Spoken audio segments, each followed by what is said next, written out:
নবীজি ডাক দেবে রে আয়েশা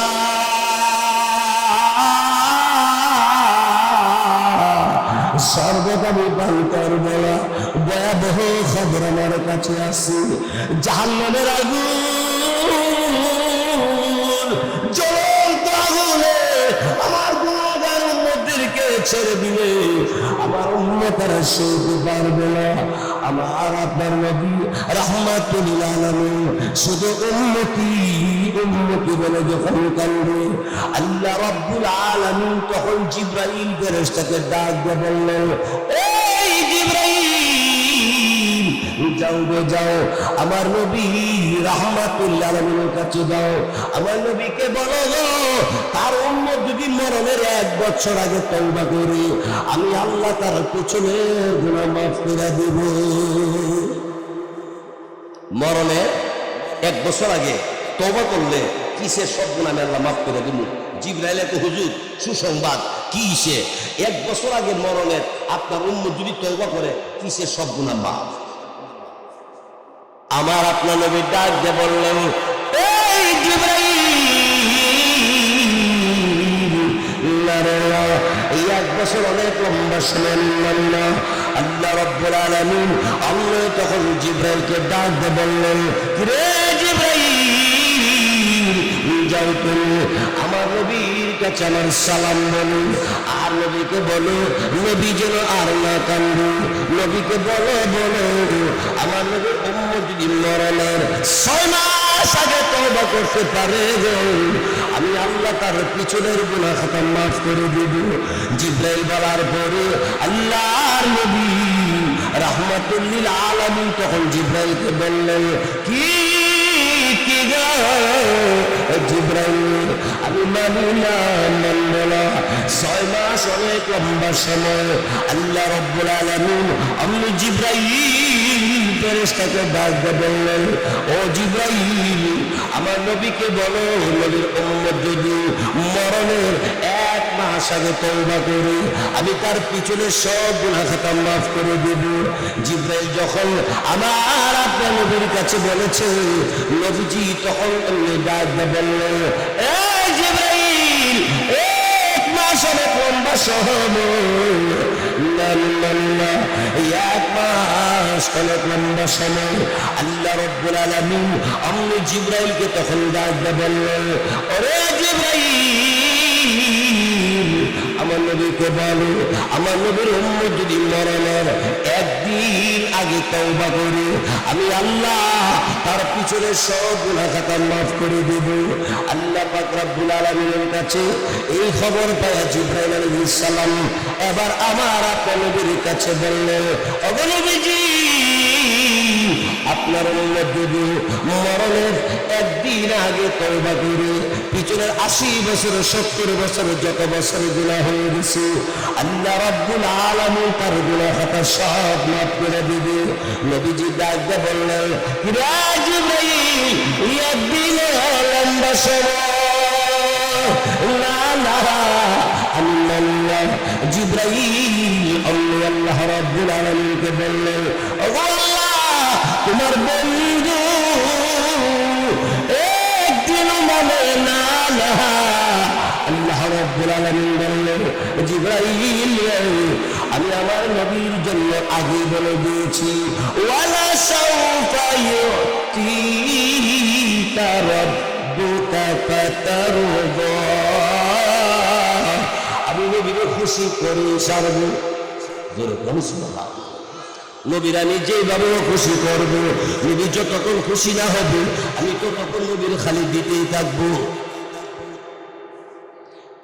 জিবরাইল যাও তুমি আমার নবীকে বলো আমার নবীর উম্মত যদি মরণের আগ মুহূর্তে মরণের একটু আগেও যদি তওবা করতে পারে পিছনের গুনাহ খাতা আমি আল্লাহ পাক তাকে মাফ করে দেব। আমার নবীর কাছে জিবরাইল বলল, ওগো নবীজি সাজদা থেকে মাথাটা উঠায় নেন, ইয়েতিমের মতো সব সাহাবায়ে কেরাম আপনার বাড়ির চতুর্দিকে শুধু কান্দে আর কান্দে। নবী গো আপনার উম্মত যদি মরণের একটু আগে মরণের আগ মুহূর্তে তওবা করে আল্লাহ তার পিছনের গুনাহ খাতা মাফ করে দিবে। আল্লাহর নবী রাহমাতুল্লাহ আলাইহি সাজদা থেকে মাথা উঠাইয়া আল্লাহ পাক রব্বুল আলামিনের নবী আমার আপনার নবী দু জাহানের সরদার রাহমাতুল্লিল আলামিন তখন বলতে আরম্ভ করে, এই দুনিয়ার উম্মতেরা রে, প্রতি মুহূর্তে মধ্যে আল্লাহর কাছে তওবা করো, ঘুমের আগে আল্লাহর কাছে তওবা করে ঘুমাও। কারণ হলো ঘুমের ভিতরে অনেক মানুষ পৃথিবী ছেড়ে চলে যায়। যেরকম ঠিক কিনা? আমার ড্রাইভার এই বছর যে ড্রাইভার, এই ড্রাইভার না, গতবার যে ড্রাইভার আসছিল, ড্রাইভারের বাড়ি হলো সরাই উত্তরপাড়া, বিশ্ব রোডের উত্তর হচ্ছে হেলাল ড্রাইভার। এই ড্রাইভারে ফুফাতো ভাই বার্ষিকীতে লেখাপড়া করে, আসর তো বাইতেছে। এই কয়েকদিন আগের কথা বলতেছে, বাড়িতে মাকে বলছে, মা আমি উজু করে নামাজটা পড়ি, আমার কিছু টাকা লাগবে, টাকাটা দিয়ে দেন, ব্যাগটে গুছাই দিয়েছি, আমি উজু করে নামাজটা পড়িয়া তারপরে আমি চলে যাবো। বার্ষিকীতে পরে এমন বহু ছেলে তাহাজ্জুদের নামাজও পড়ে। যেরকম ঠিক কিনা? 5 ওয়াক্ত তো পড়ো। মা বললো ঠিক আছে বাবা, আমি টাকা রেডি করতেছি। মা এই রুমে টাকা রেডি করতেছে, ছেলে ওই রুমে নামাজ পড়বে, ওই ঢুকছে, কিন্তু আধা ঘন্টা হয়ে গেছে গা, এখনো বাইরে। এই যে কুট্টাভার, মা চিন্তা করলো, হে কি এত লম্বা সময় নামাজ পড়তেছে নাকি আরো কোনো কাজ করতেছে? আস্তে করে ঘরে ঢুকছে, ঢুকে দেখে খাটের সাথে ডাক্কাটা বয়ে দিছে। কিরে বাবা, বইয়ের ওষুধ কেড়ে ডাকা যাবি না বা সিঁড়িতে যাবি না? কথা বলেন। আস্তে করে মা কাছে বসছে, বৈশা হাতে ধৈরা জিজ্ঞাসা করে, বাবা এইভাবে বইয়ের ওষুধ করে এমনি কাইতে হয়ে গেছে? মা চিৎকার করার পরে আশপাশ মানুষ দৌড়ে আসে, কি হয়েছে?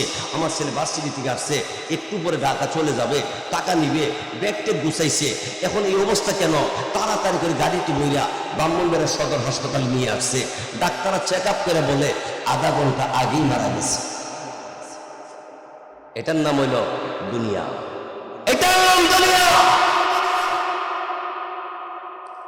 এই জন্য নবী বলে, আমার উম্মত মনে রাখবা, কেউ যদি তওবা করতে পারো, আল্লাহ পাক রব্বুল আলামিন বলে, নবী আপনার খাতিরে আপনার উম্মতের জন্য সার দিয়ে দিলাম, সুযোগ দিয়ে দিলাম। মনে রাখবা, কেউ যদি তওবা করতে পারে, আমি আল্লাহ পাক আপনার খাতিরে আপনার উম্মতকে মাফ করে দিব। কালিশিমা অন্যান্য গ্রামের যারা আজকে মাহফিলে উপস্থিত হয়েছেন, অনুরোধ করব আপনাদের পায়ে যে বলবো, বেশি বেশি করে আল্লাহর কাছে তওবা করো। সুদের মতো গুনাহ থেকে ফেরত আসো, ঘুষের মতো গুনাহ থেকে ফেরত আসো, বিভিন্ন খারাপি থেকে ফেরত আসো। মানুষকে কষ্ট দেওয়া থেকে বিরত হও, মানুষকে কষ্ট দিও না, মানুষের ক্ষতি করো না, অজ্ঞজোর হইয়া যাও। মুসলমান অজ্ঞজোর হইয়া আল্লাহ পাকের ইবাদত আরম্ভ করো, আল্লাহর কোরআন তেলাওয়াত আরম্ভ করো। 5 ওয়াক্ত নামাজ নবীর পদ্ধতিতে পড়ো, এই দেশে অটোমেটিক শান্তি আসবে। ভাইয়ের আমার, বন্ধুর আমার, তাহলে 8টা কথার মাত্র 4 নম্বর চলতেছে, ওয়ালিয়াতামা, ইয়াতিমের হক আদায় করো। ইয়াতিমের মাল দখল করলে জাহান্নামের ঠিকানা। কাযালিকাল্লাযী ইয়াদউল ইয়াতীম। 1 নম্বর, ইয়াতিমের মাল যারা জোর দখল করে খাইবা, এই খাওয়া তোমাকে জাহান্নামের মধ্যে পৌঁছাবে। ওয়ালা ইয়াহুদ্দু আলা তাআমিল মিসকিন, আর যারা মিসকিনকে দ্রব্য খাদ্য দিতে উৎসাহিত করবে না, অর্থাৎ তাদেরকে খাবার দিতে কৃপণতা করবে, কিয়ামতের ময়দানে আল্লাহর কাছে জবাবদিহি করা লাগবে, জাহান্নামে হবে ঠিকানা। আর 3 নম্বর, ফাওয়াইলুল লিল মুসাল্লিন, একদল মুসল্লি জাহান্নামে যাবে, নামাজি জাহান্নামে যাবে। কোন সমস্ত জাহান্নামী? আল্লাহ নিজে তাফসীর করে দিয়েছে, ব্যাখ্যা করে দিয়েছে, আল্লাযীনা হুম আন সালাতিহিম সাহুন, যারা মন গড়া ভাবে